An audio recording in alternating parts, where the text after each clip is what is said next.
Before discussing the questionnaires that will be used for enumeration, it is important for you to understand the basic concepts which are used in the census and become familiar with the definitions of the terms which will be used frequently.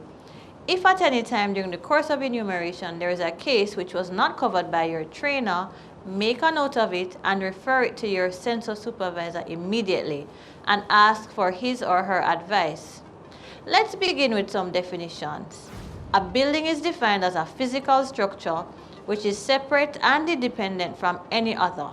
It comprises one or more rooms or other space covered by a roof and enclosed within external walls or dividing walls which extend from the foundations to the roof and is designed for residential, agricultural, commercial, industrial, or cultural purposes, or for the provision of services.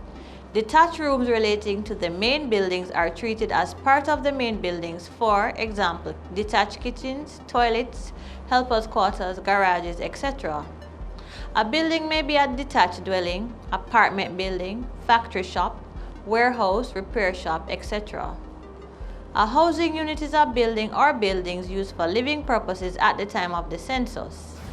A dwelling unit is any building or separate and independent part of a building in which a person or group of persons are living at the time of the census.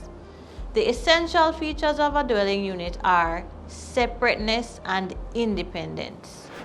Occupiers of a dwelling unit must have free access to the street by their own separate and independent entrances or entrances without having to pass through the living quarters of another household. For example, in this case, each dwelling has an entry through separate doors and they are separate and independent from each other. Therefore, there are two dwellings in one building. In this example, there is only one door to the building. People in section A have to pass through B to get to their living quarters. Therefore, this example shows one building, which is one dwelling unit.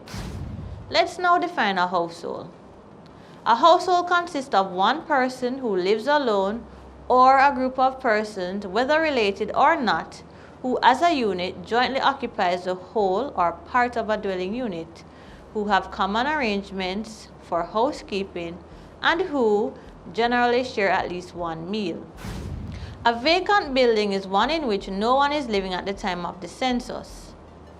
Newly constructed vacant units are included in the census listing if construction has reached a point where all the windows and exterior doors are installed and the final usable floors are in place. However, if construction has not reached this point, the unit is not to be counted as a vacant one. That is, it should not be included in the census listing. Do not list a vacant unit if there is a physical sign of a demolition order or if it is condemned, so that further occupancy is prohibited. However, if the building is occupied by anyone, it should be listed. Our next definition is a closed dwelling.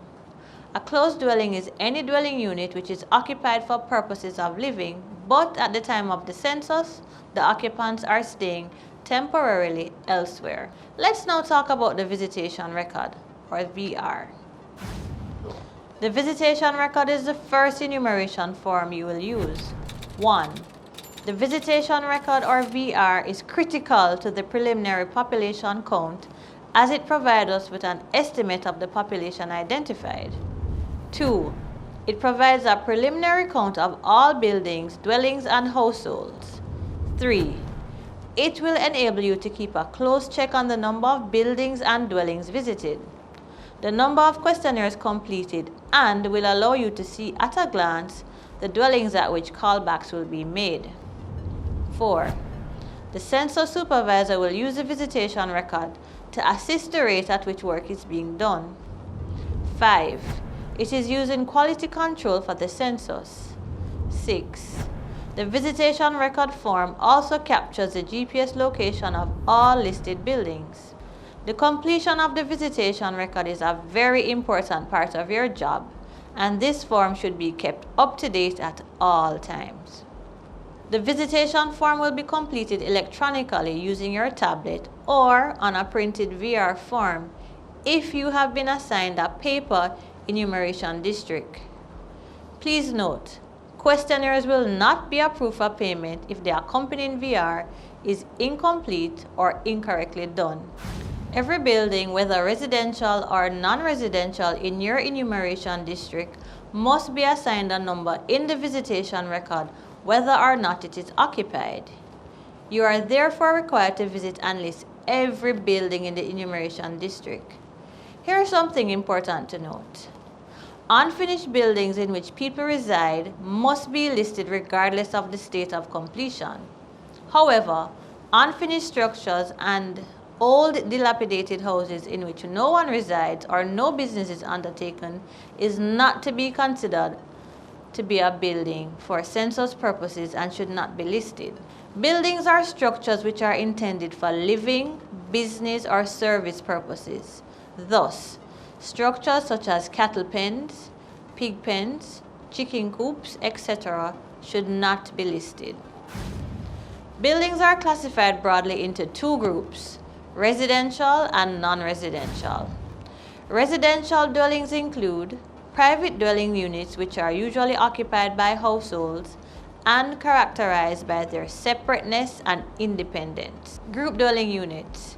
These include structurally separate and independent sections of abode intended for habitation by large groups of individuals.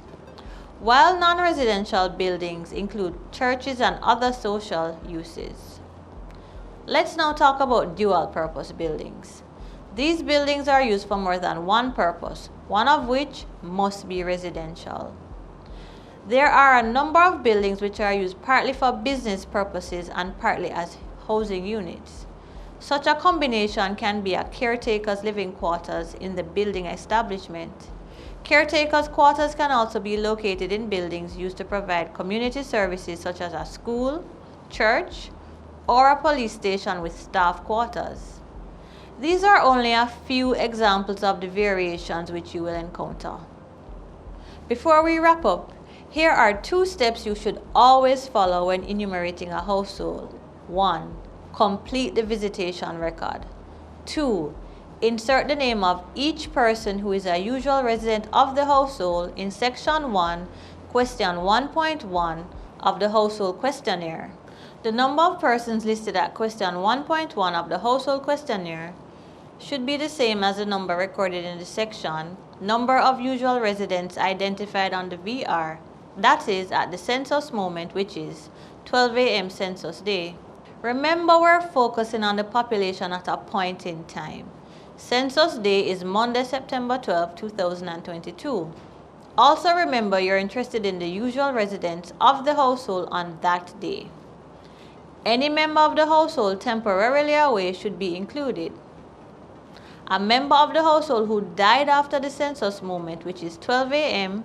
at the start of September 12, 2022, should be included.